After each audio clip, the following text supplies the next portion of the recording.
So I'll give you, the important thing here is the creation of our appellations. And we were the pioneering property here, 1975. The family had a long emotional link to the town of Hermanus as a holiday resort. My grandfather had been coming here from the early 1930s and bought a house during the Second World War. When he was in the desert in North Africa, he asked his wife to buy this house that he saw in a newspaper, and the family's been coming there. So there's this huge emotional connection to the town.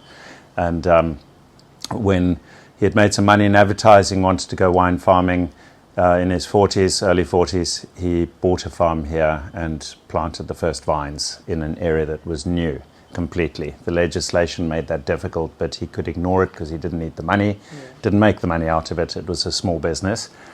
When Mandela was released and there was some sort of future for the country, I returned from working in the UK and took over the business. But at that time I was 29 years old and the turnover of the business was less than the salary I was earning in London. So I'm just saying that so you don't think somebody gave me a wine estate. It was very small, but with Mandela out of jail, the export markets opened up.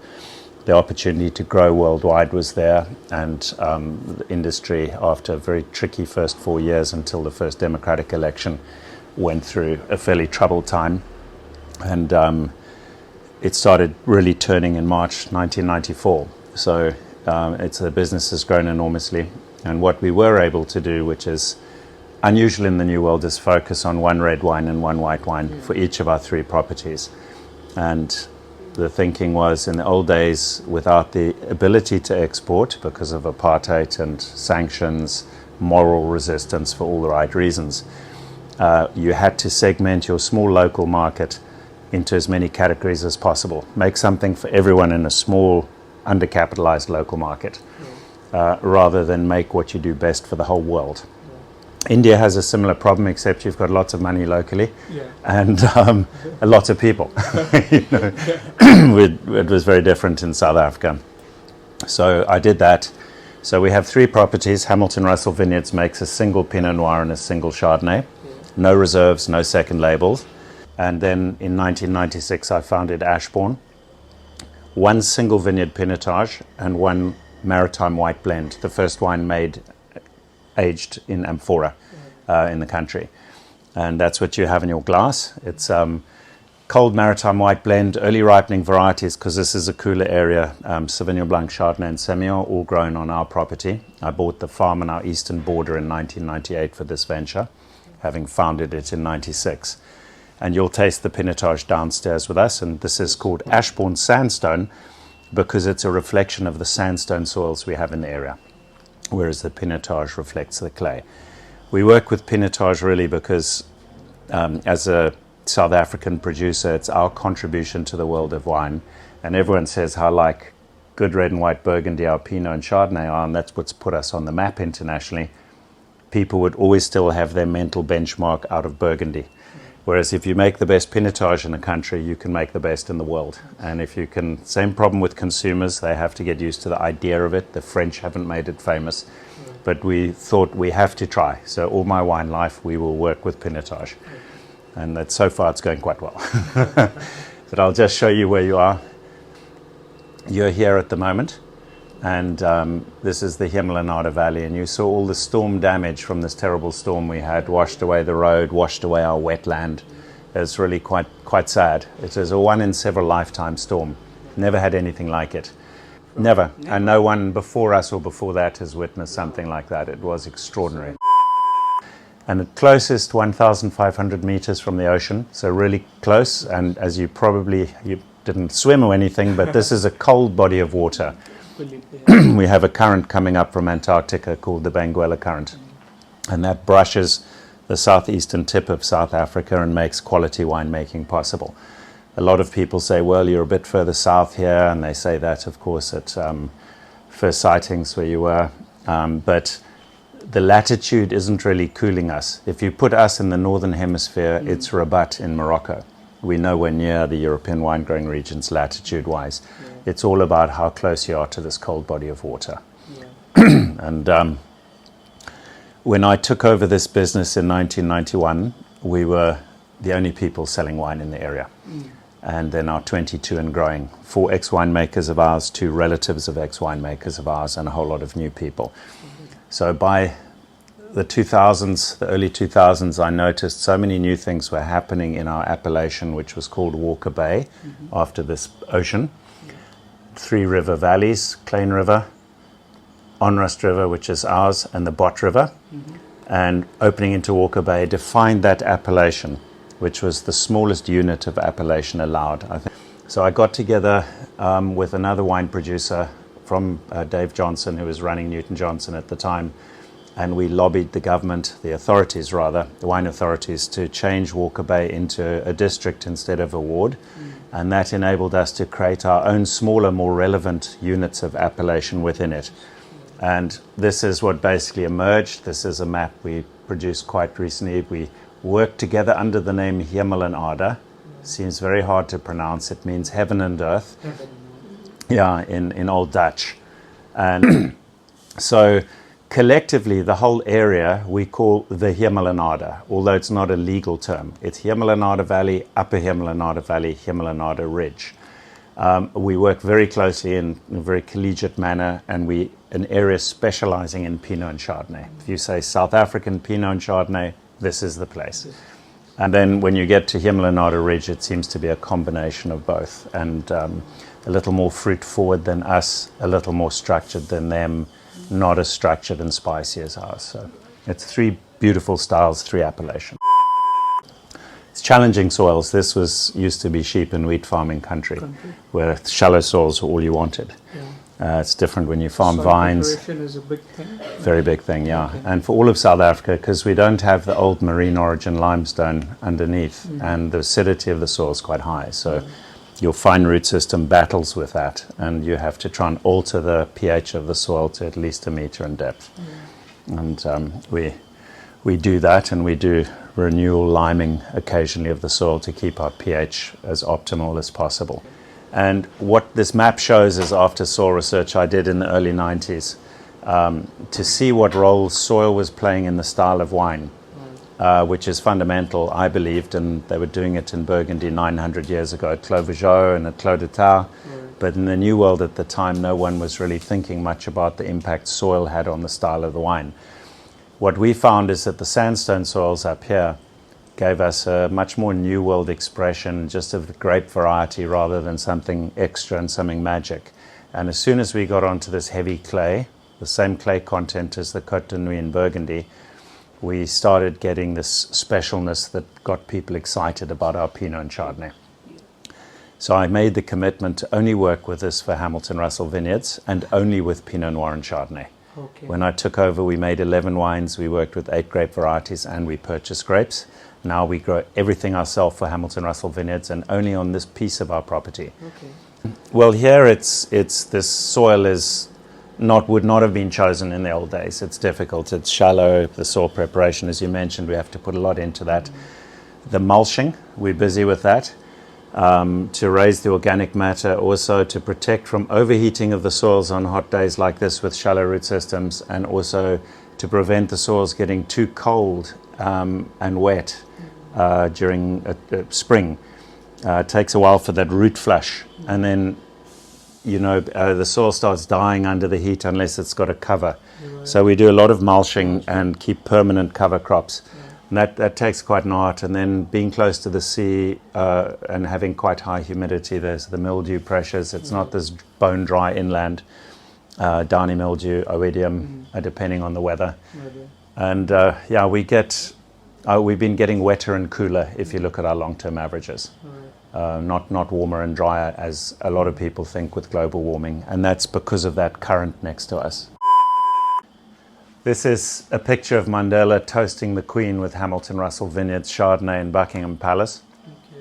Okay. They served our 93 vintage to him in 96. It was nice. The Queen's wine merchants, Berry Brothers, chose the wine. We didn't know about it till afterwards.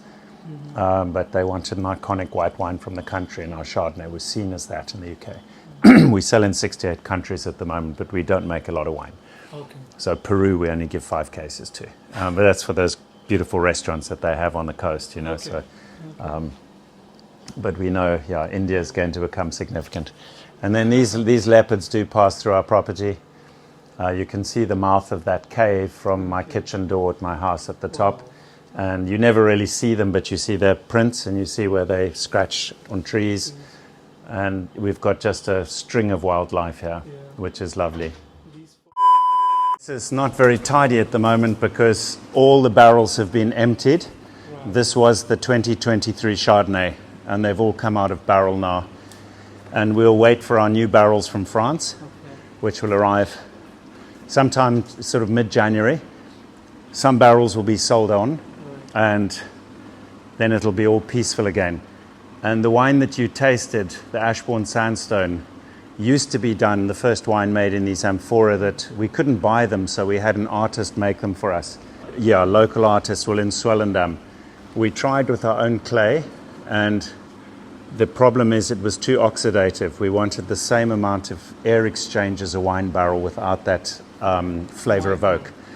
So we lined those with clay from the property, but we eventually found someone who worked with stoneware, which is higher firing temperature, it's finer material, and we get about the interaction with oxygen we'd get in a barrel. But now we can buy these Manettis from Italy, so those are just ornamental, and we use Manettis for that. And our barrels, I'll probably go in May to visit Francois Frère. So they're exclusive suppliers to Domaine Romani Conti, and who could afford any barrel they want. These are made for us in France, in the village. We go and visit them, stay there. And they know us very well now, 32 years I've worked with them. And we have our own barrels made with our own toast. So if you look here, would be a better way to just view it. So that's a Hamilton Russell Vineyards toasting of the wood, which is very light but long, so it changes the nature of the tannins. And then we dry the wood for a year longer than usual, 3 years instead of 2, to change the tannins naturally in the wood drying lot, so we don't have to change them too much with too much toast. And we've made it 300 litres instead of the usual 228. And we got tired of looking at all our little parcels of grapes and just thinking about the barrel and the toasting. We wanted to focus on the personality of the site. And so by standardizing our barrel, that's worked very well for us.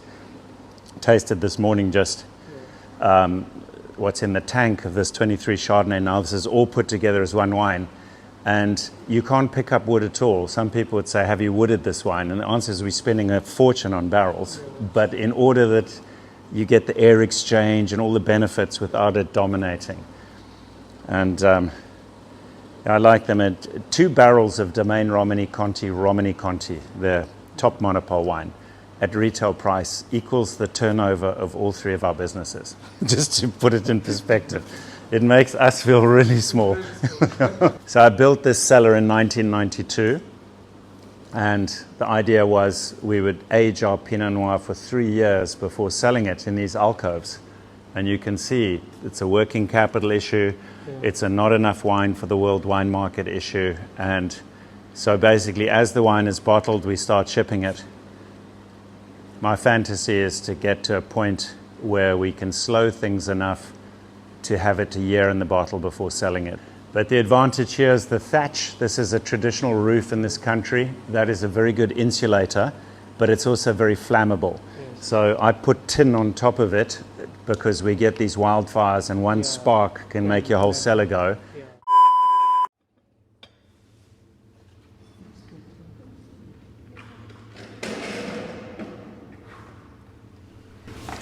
So we're just tasting a couple of vintages of Pinot Noir. When I designed the cellar, we kept what we call a wine library at the back, so we can keep 330 bottles of each vintage back, and there's always something to taste the older wines as well. That's how we learn, basically comparing the vintages. So let's say you guys had a couple of children. One would say there's a family resemblance, that's the genetics, and it's also the terroir. But each child has its own personality, that's the vintage. And what we don't want to do is to make it taste the same every year. We want people to understand the basic family style, the terroir, what it does. But we want a different story of the year and the drama of the vintage and everything that happened through the wine. And so these wines will look quite different, even though made in the same way, from the same property, same winemaker. But you can see this isn't a fruit-forward style of Pinot Noir. It's much more, I liken it to fine literature. It's something that you have to think about, you have to spend time with, go back to it, you get more out of it. It's not like the kind of book you read on the beach in summer that you leave at the hotel with sand in the pages. It's just, that's fun, it's enjoyable, but this is more cerebral. This is the beauty of being here. Our alcohol's at full ripeness. This is around 13.3 alcohol. So we don't have to like Stellenbosch or Paarl or Swartland unless the vines are very old.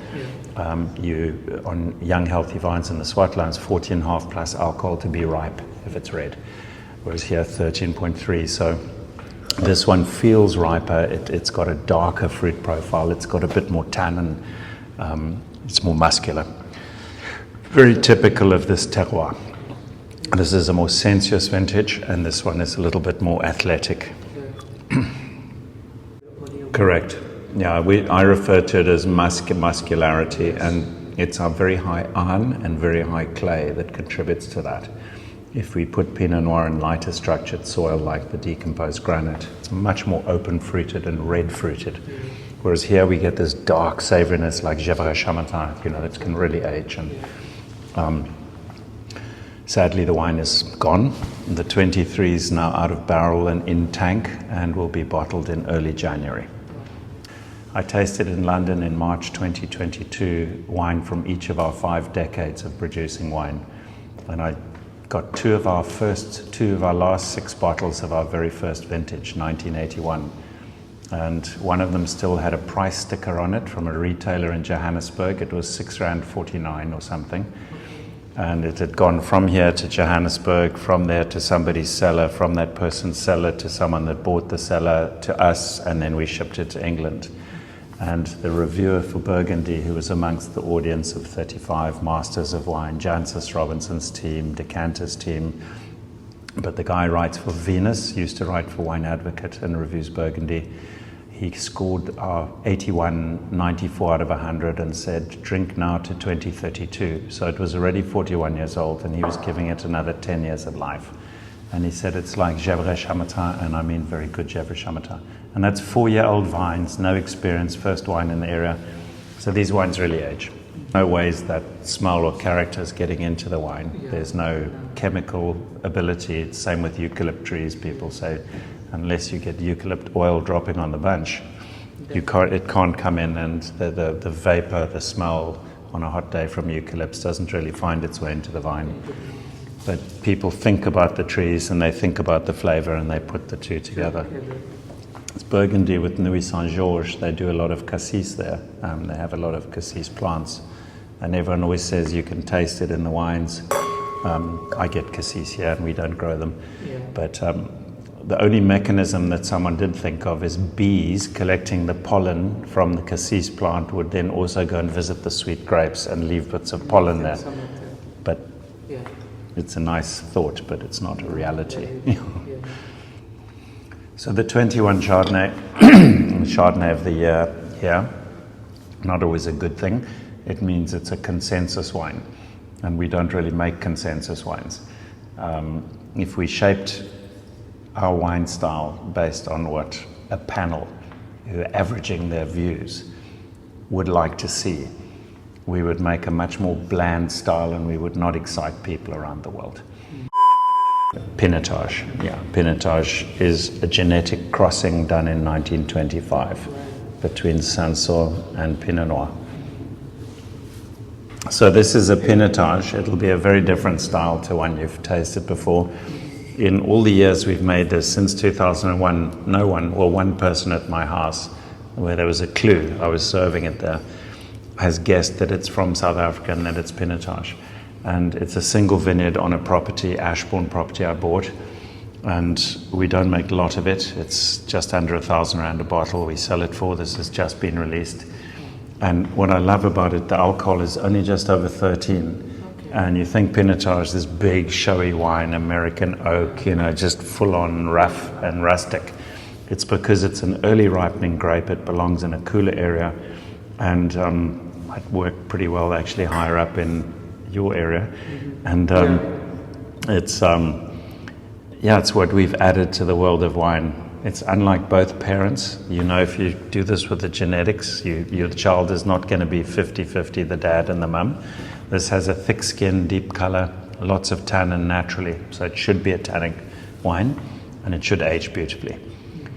But this 2021, I always think smells, you're too young to remember what a grandmother from the 1930s smells like. But the smell of roses and violets and potpourri and Christmas spices, it's got all those smells in it. So you can see these are not full-blown, showy, fruit-driven styles. This is much more, so called sort of sommeliers wines. Sommeliers to us around the world is the best audience for what we aim at and what we do here. If we made hundreds of thousands of cases, we'd have to look at consumer trends and what people are liking. We don't, because we make small amounts of wine and we just want to appeal to people with the world's fussiest and most traveled palates. And that's the sommelier community usually. I'd love you to sign our visitors book for us. And it's a collection of people. It's my third book in 32 years, coming up for 33 years. And so it's just your names, and you can write in your state language if you want, or but what would be nice is the name of the towns you're born in and where you live. It's a collection, because I think you're the first from your region to visit us.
Hi, I'm Kavin Grant, the owner of Ataraxia, where you can see the surroundings of where we live and work.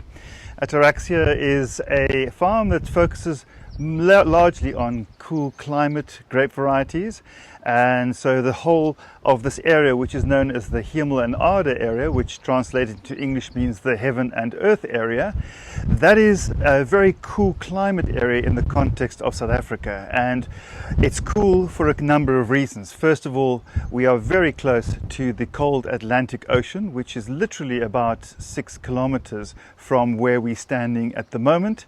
We also have quite a high elevation, being so close to the ocean. And then of course what you can see happening at this video is the wind that is blowing. Now this is our giant free air conditioner. This brings cool air from the Atlantic Ocean, and it really creates a microclimate for grapes to grow in a cooler climate, much cooler than you'd find in many other parts of the country. Ataraxia, I know it's a strange sounding word on the first hearing, but it's got a beautiful meaning. It is an English word, Greek derived.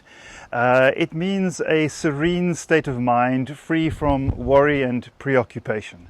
And that really is the core and the nucleus of what we do as winemakers. We add value to lives, we create an environment where hopefully there is this serene state of mind, free from worry and preoccupation. This is the beauty and the draw card of wine. After 30 years of making wine, more than 30 years now, in fact I'm going into my 34th year of making wine, I realize more than ever that perhaps to call myself a winemaker or a viticulturist is not as accurate as a much more appropriate title of soil farmer. We are soil farmers. We understand that soils are the most important determinants of the style of a particular wine. We can change that style that comes from the terroir, the soil, the place, through winemaking recipes. But if we have a great terroir, or we find that we have a terroir that makes at least interesting wines, then our job really is to get our dirt into the bottle via a cultivar, which essentially is just the vehicle. So my job now is to really understand our soils. And behind me you can see is a mountain which has, as part of that mountain, those grey rocks are the oldest rocks formations on the planet. We're talking 500 million years old. It's a geological fact that you can go and Google. So here in the Western Cape, we have the sincere responsibility almost to look after and farm the oldest soils on the planet. And so what we do here at Ataraxia, my sole purpose is really to focus on making wines with a GPS coordinate that almost have a taste of the soil. They have a sense of place, an address if you like. They're all specifically driven by the soil and the climate, so they're very what I call Usain Bolt kind of wines, very athletic. They're not sumo wrestler styles of wines. We could make that, I suppose, if we were in the cellar and I could do a lot of recipes, but that would not be a true reflection of this place.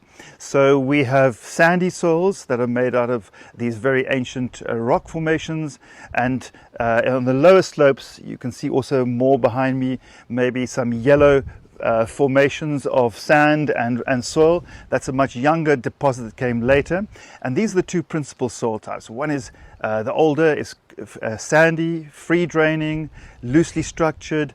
The other is much more clay rich. The younger or more orange one soil, much more, it's a shale type, much more clay rich, and so the vines we grow there tend to have slightly more gravitas. The French got this beautiful word matière, as opposed to the sandy soil vines, which are much more ethereal.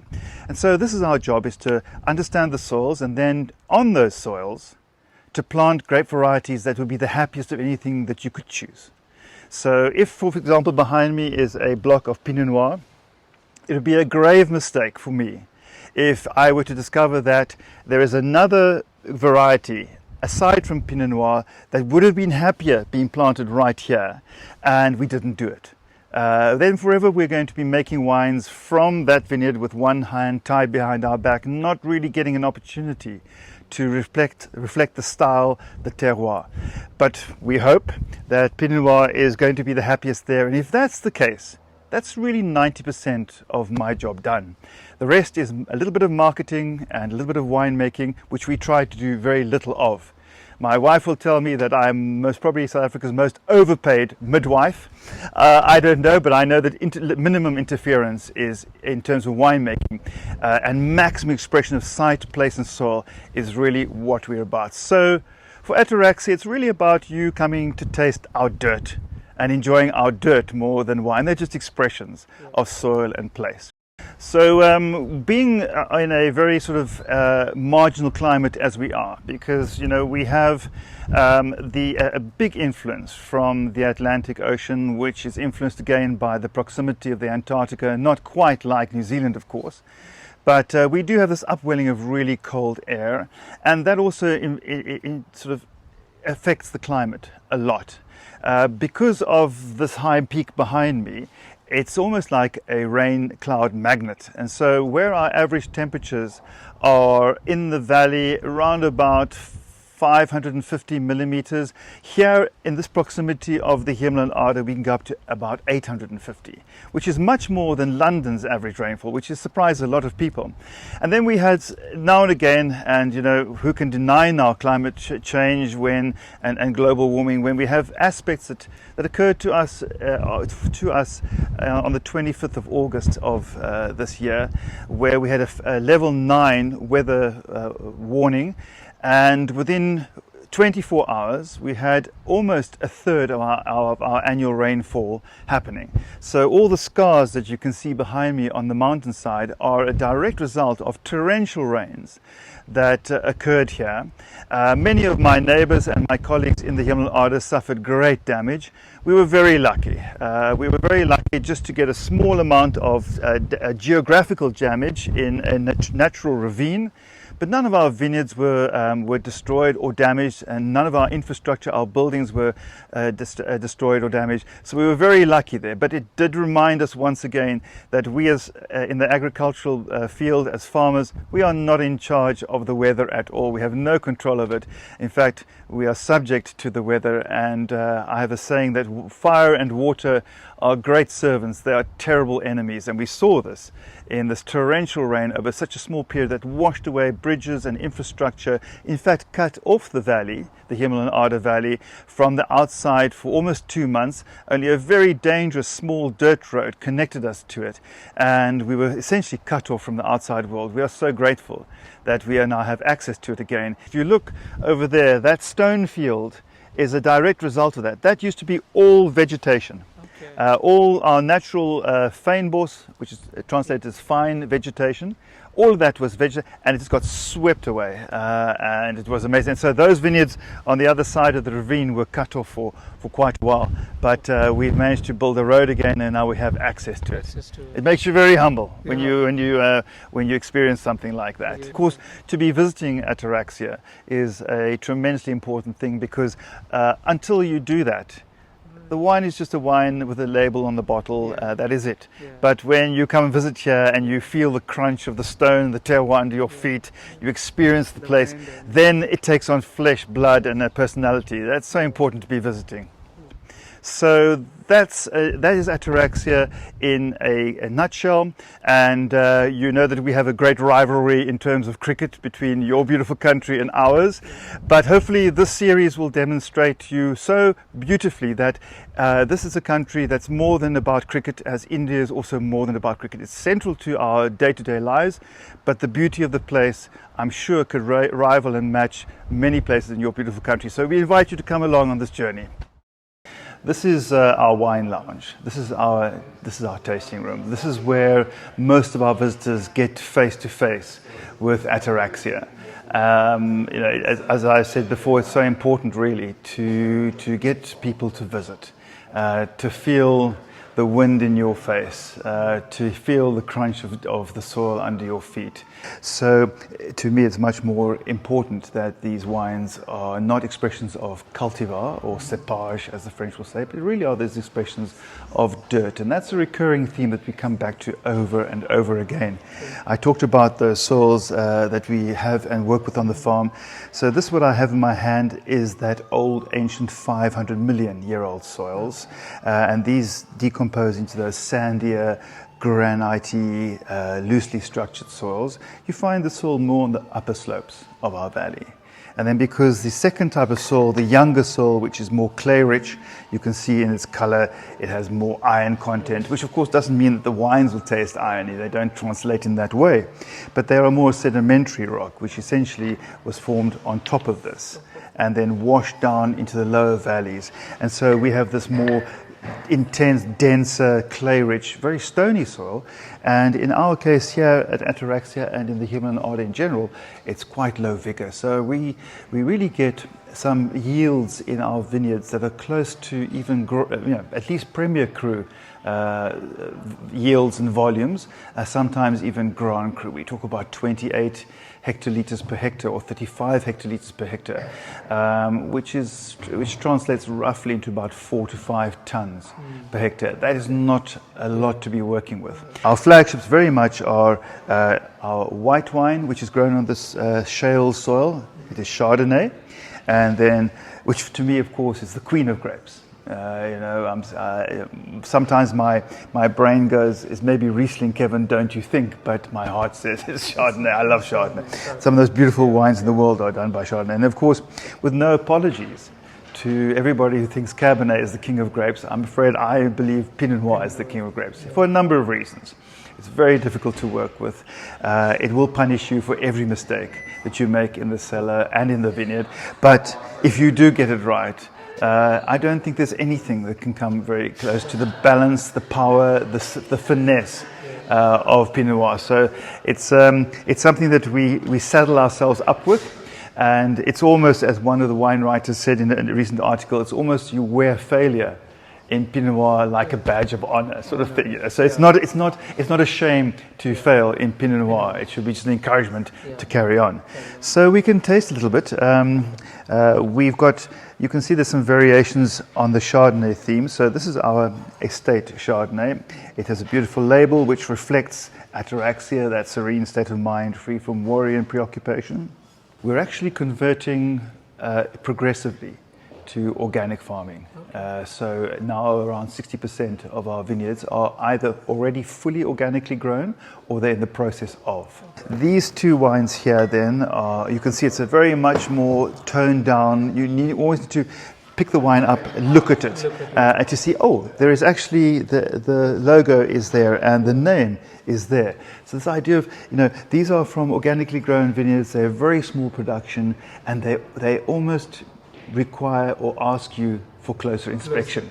And then this is a very interesting sort of variation on the theme. It is 100% fermented on skins. So it's almost made like a red wine. So you get almost a theme of orange wines that come out of Georgia, etc., etc. They have more phenolics, they have more grip and structure, but that's the style of it. Our organic earthborn Chardonnay, you can see the production is very, very small. It's just 4 barrels in this particular vintage of 2022. And then rather intriguingly, and what I absolutely love about this is a 100% whole cluster. So we have taken the whole grape bunches, put them in the fermenter. We have not stripped off the stems and crushed the berries after the destemming. We put everything into the fermenter, and then very gently allowed the yeasts to start working. These are all made from spontaneous yeast, so we don't use commercial yeast. It's yeast that survive in the vineyard or in the cellar, and they're the ones that are doing the ferment. It's a very unusual style in that it's a method known as a black method. So this is essentially a black Chardonnay. And a black method is an old method that came out of Burgundy, where you literally do everything opposite to modern winemaking, where you use lots of inert gas and sulfur to protect the juice, protect the fruit aromas, the fruit flavors. But when you do protect that, you also protect unstable components of the juice, which become then wine, which then is bottled.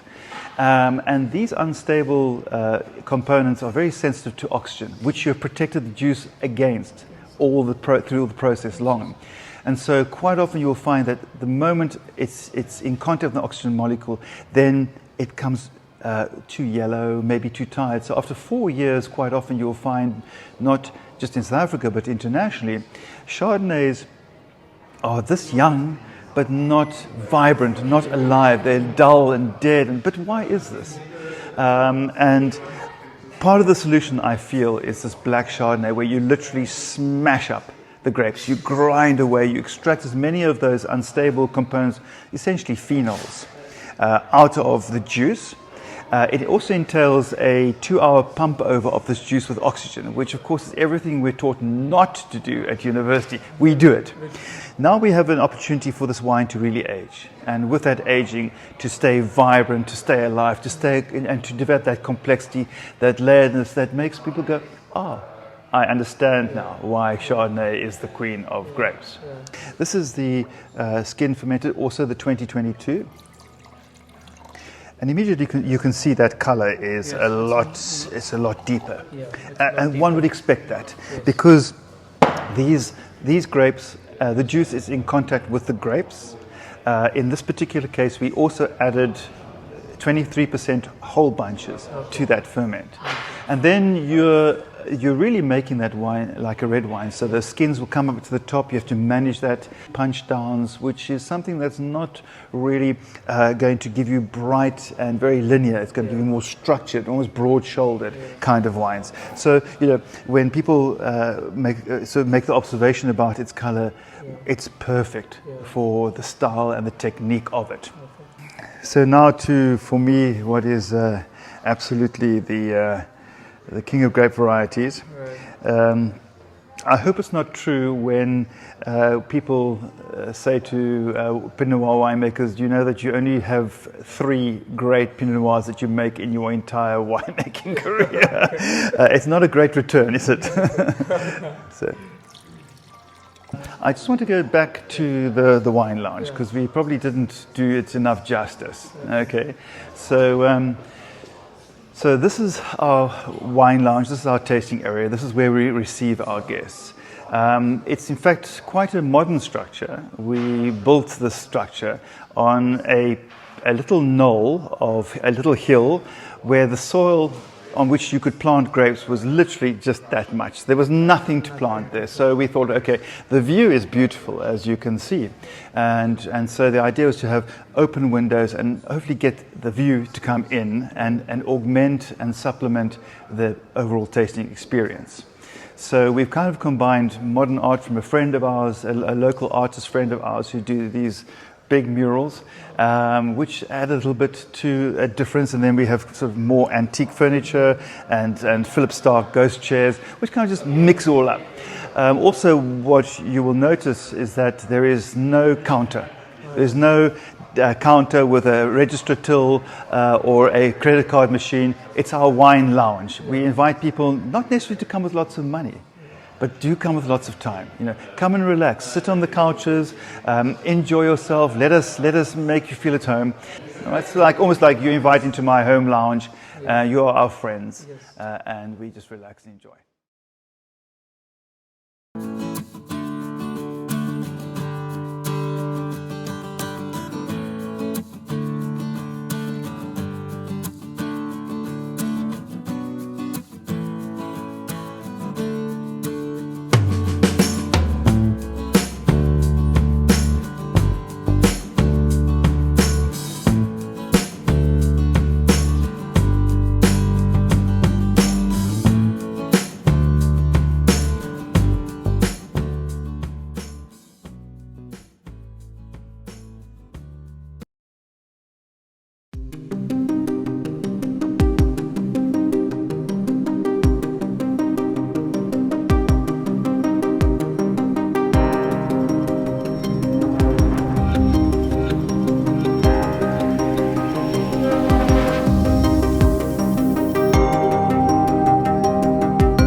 But yeah, welcome to Creation. So so the name Creation is basically just creating sustainability, creating a future for every staff member that works at Creation. Our farm itself is about 65 hectares. It used to be 45, and then we recently, I think it was beginning of this year, we bought another property right next to our property.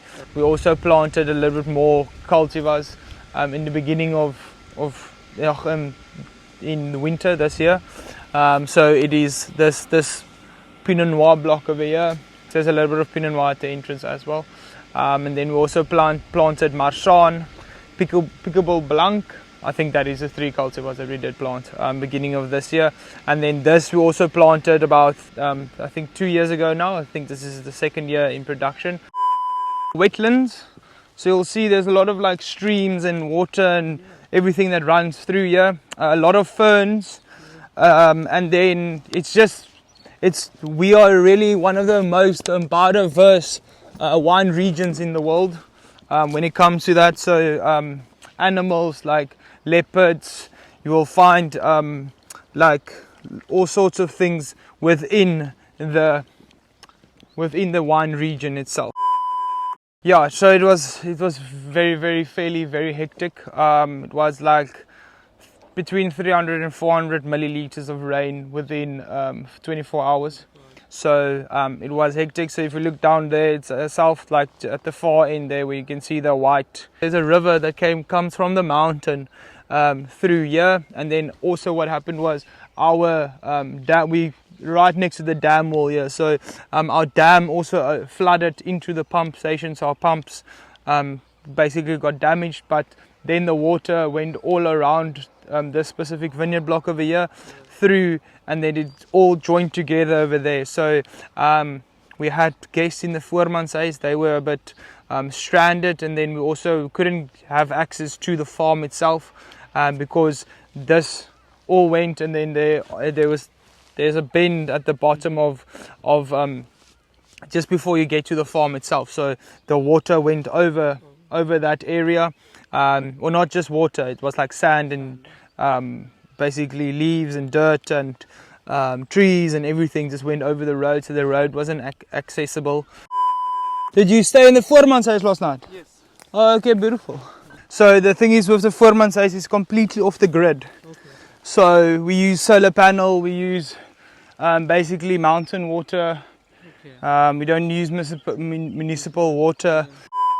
Fynbos is the bigger plant species that we do have in our area, and it's very unique. So it's only in the Western Cape in the whole world that you basically will find. Yeah, so this is very typical weather for a December holiday. So ever so often in Hermanus we will get this like almost cloud cover, a little bit of misty rain, and yeah, further that is basically very typical. In between your hot days you will find a day like this. Okay, we just have to do a little bit of a jumpy action here because this is wetlands, so you'll see it's like quite muddy and quite like moist. So yeah. Yeah, so they're called winds. That's basically it's we call it the Cape Doctor. Okay. So that's what we call the cold winds. The cold winds comes from like the from the Benguela current. So it's the Aarde Valley is basically split up into 3 areas. We're on the ridge of the Aarde Valley, then you get the upper Aarde Valley, and then you get the Aarde Valley itself, where it actually originated. So the Aarde Valley, it was first Hamilton Russell, and then after that it was Bushot Finlayson. The person who founded it was actually Caroline's uncle, Peter Finlayson. Caroline's nephew, Peter Allen Finlayson, he also makes his own wines on his own label now, Crystallum Wines at Gabrielskloof.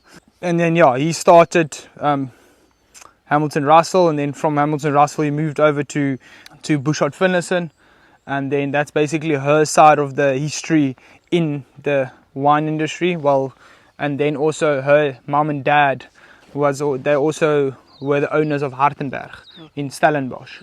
Husband, so he was like a garagist winemaker. He also had his own farm in Switzerland again. Okay. So that's basically how they met.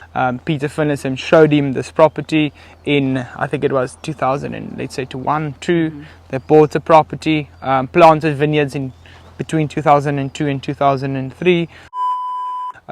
We also do educational things like you do back in India as well. So we do educational things for all of our staff members, introductory sommelier courses, up to level 3 WACT courses.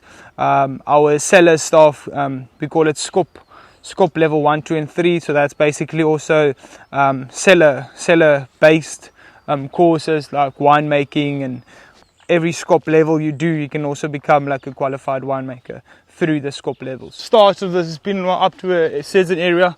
If you in creation, the tasting room itself, you'll basically see that there's like a difference in color. So this one is a little bit darker green and becomes like a touch lighter, and that's where the Syrah starts. So yeah.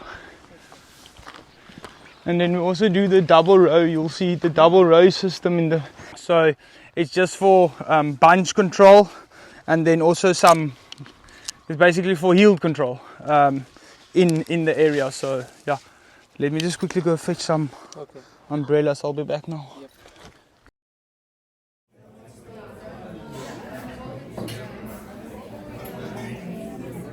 How was your little vineyard safari with Stefan? It was really nice. It was just interrupted by the rain.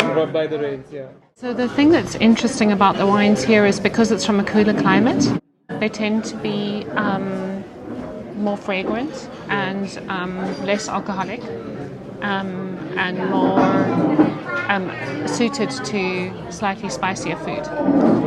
Yeah, so you're going to see we've got some dishes which are a little bit spicy, not probably spicy by comparison to some of the dishes that you might have in India. Although I sort of, growing up here in South Africa, obviously there's quite an Indian influence, isn't there? You think about Mahatma Gandhi, and I think about my wonderful friends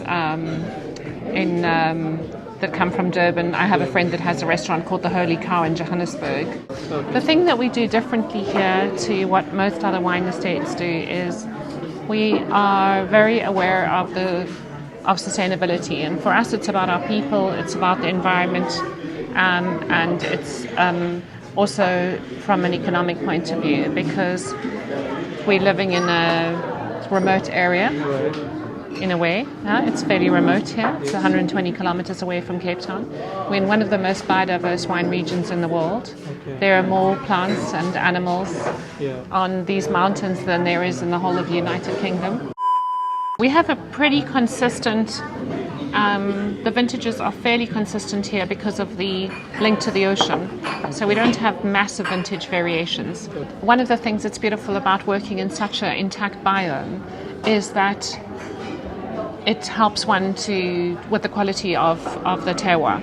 So, the word biome was only introduced into terroir in 2014. Before, everyone spoke about the geology, they spoke about the aspect, they spoke about the clonal material, about rootstock, they spoke about the impact of the weather, they spoke about the decisions that the viticulturists made, and they spoke about the decisions that the winemakers made during picking times and things like that. But they never spoke about the biome. And this is really a new introduction into the concept of terroir. So for us, there are a few things that come into play here. One is having this very intact environment of this incredible biome. And when the Stellenbosch University did tests recently in 2022 on the grape skins, they saw 181 yeasts. They said they've never seen something like that before in their lives. They've only ever seen, thank you so much, they've only ever seen maybe like 81 different kinds of yeasts on the actual skins of the grapes. That was like not long before harvest.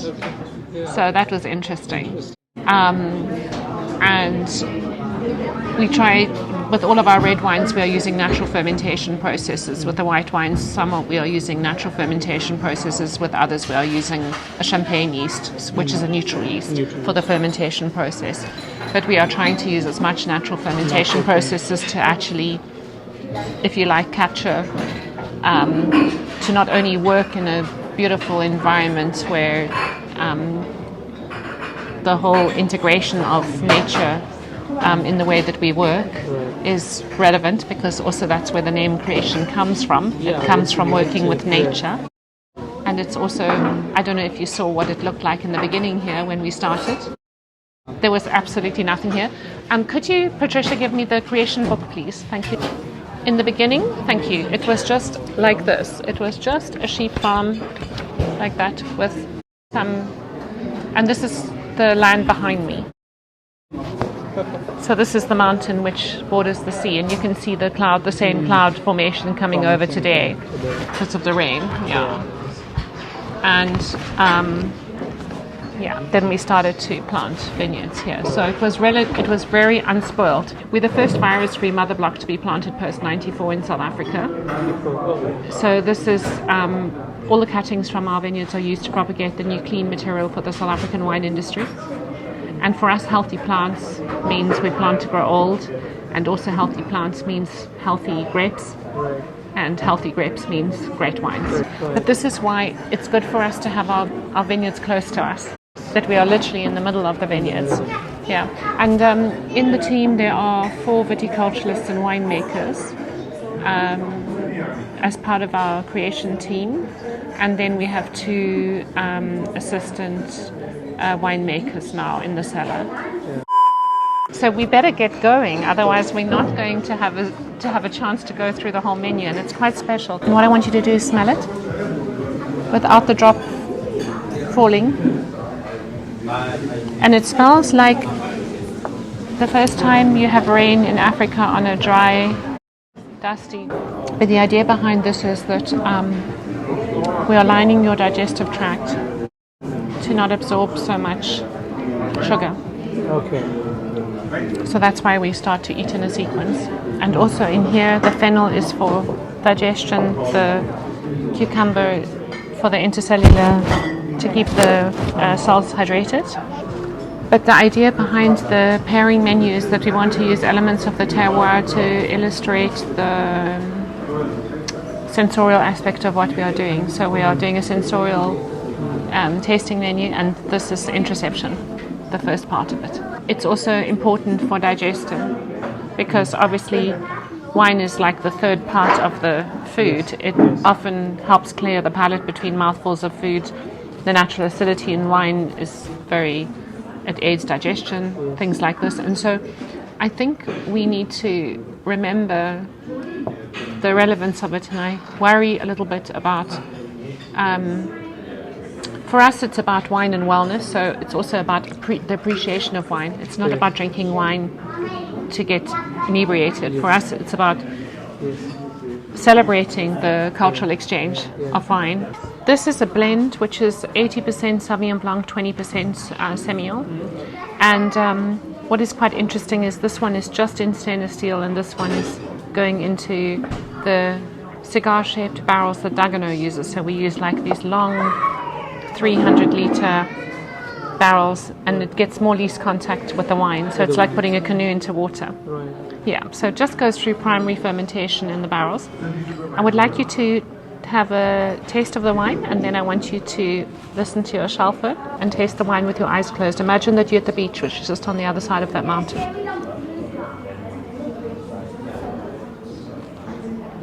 So these shells come from the ocean. There are millions of these. And they're just polished, and then we seal them.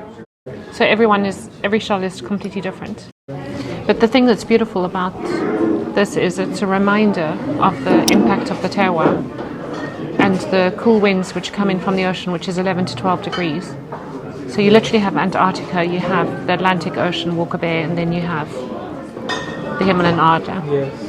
And this is what allows us to make these beautiful, elegant, fine wines. We wouldn't be able to do it if we didn't have the breeze coming in from the ocean. So it's probably one of our most significant aspects of our terroir. There are now 8 tastes that we've identified. We thought that there were 5. We used to think we tasted like that, but obviously we don't. And the reason we thought we tasted like this was because of where our saliva glands were in our mouth. But actually, if you take a Q-tip and you dip it in lime juice and you put it anywhere in your mouth, you taste sour everywhere in your mouth. But we just taste bitterness in different degrees. So at the top here, it's more dominant, and then less dominant down here on the taste buds. But here we've got bitter, salty, sour, sweet, and umami, which is what everybody knows to be the 5 tastes. But actually calcium and magnesium is number 6. And then water is another one, which I need to discover still. I need to talk to Professor Gabriel Epizé about that. And fat is another form of taste, not just texture. Yeah. For the first wine, I want you to taste this one again. So the first Sauvignon. And then have a little, take your taco, which is in this instance a cast lettuce. So this is a digestive spice that we use on the flatbread here. Okay. So the summer playlist is all about good vibrations, because this is what the summer menu is about. It's about creating, it's the energy of creation.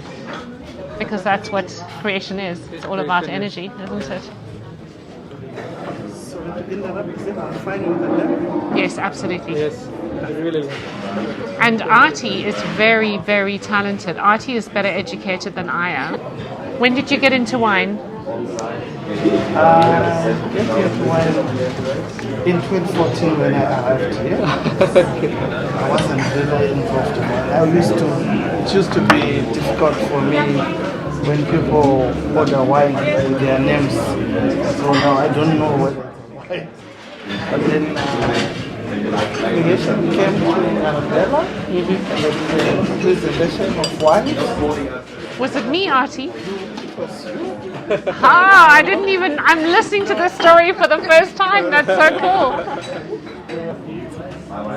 10 years next year, a big celebration here, Aarde.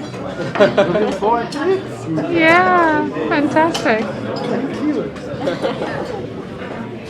But we also have a project which we started, the Pebbles project, which is about 3 kilometers away from here, for the people that work in the Hemel and Aarde, for their children. So it's first 1,000 days, it's early childhood development until age 5, and then it's until age 13, full education, healthcare, nutrition, dentistry, everything. We have some students that just came today for the first time, so that's all new for them, yeah. But it's good, you know, they come and work here every year. So these are the kind of wines that I think would be fantastic for Indian food. My friends from the Northern Rhone, when they taste this wine, they are really like, wow. And the reason they're so excited is because it has a freshness, it has natural acidity, as well as all the aromatic profile and the layers of, it's not unctuous and too heavy and too alcoholic. So just to give you some indication, it's taken JC 10 years to grow 1 hectare of Grenache Blanc that is virus-free. That's how long-term we think about this. When we're planting virus-free, it takes us a long time to get the material. Sometimes to get the good material, because you can imagine we only changed from, we only started planting virus-free in the 2000s in South Africa. And then we needed like an area like this, which was not planted to vineyards before, that was suitable for grape growing, to be able to plant. So we had to have clean, not virgin land, because this is not, it is, but it has never been planted to vines before, so you could say it's virgin from that point of view. So there was no virus infection in the actual soil. We have this little fan here, and the idea is that we're going to eat some spicy food, so you're going to need the fan to like fan you. And the spicy food, and this is also movement, this is energy. And we don't really need it today because there's enough wind out there and it's cool enough. But if we were sitting in a typical warm day in the Cape, and maybe on one of the warmer days than we expect, it would be really nice to have this fan. The dish we're going to have also looks a little bit like this. It's a bratzelli, which is made into a taco. So the taco has the same shape when you fold it. It's like, yeah, it has the same shape as the fan. Sweet corn on it. So this is quite spicy. It's on a bit of cast lettuce. It's got a bit of raw onion with it. So, yeah. Oh, yours is already falling to pieces. This is the 560 to 590 million year old quartz. So we have the most ancient geology in South Africa. So some of the most ancient geology, some of the most ancient culture in terms of or civilization, and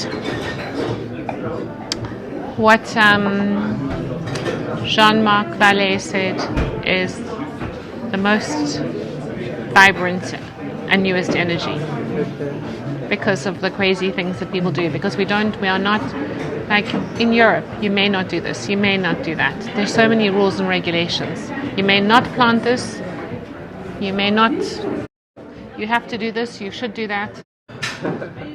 So In South Africa, it's not like that. Either you do it and you decide whether you will be successful. It's your problem whether you success. There's no government intervention. There's no assistance. There's no help. You decide, you die and fall by your own sword. You know, if you make the wrong decision. If you make the right decision, it's a chance to fly. And so I think that is the beautiful aspect of this. So this is our Chardonnay. And this is from a single site vineyard. And what's really interesting is how cold the stone is. So I'm going to show you the Pinot Noir. So touch it. So this is the beautiful stone from which the Aarde Pinot Noir comes. Look at that. This is decomposing 450 million year old Bockerfeld shale clay loam soils. So ancient, and you felt it was warmer than the quartz. So the Aarde Pinot Noir, which you're tasting now, it just had a 95-point rating in decanter. It was tasted blind from 273 wines. It was in the top 5 wines. It's just from that one single site, the vineyard that you were on your way to when it started raining. June, July, August. But it can rain up to September, early October. It can still rain quite a lot. And then we will maybe, now this time of the year, get maybe thunder showers, a quick 20 or 30 millimeters. And then it's gone again for, it's December, Jan, Feb is summer. And then, so the rain normally starts middle end May, the first rains will start. And we get around, this year is a little bit different. We have over 1,000 millimeters so far this year. But normally we have around 800, 750, 800 a year, this area. It was a little shocking, hey? Yeah. I mean, climate change is here. So it's not bad because we have enough water to irrigate. And a good ground reserve.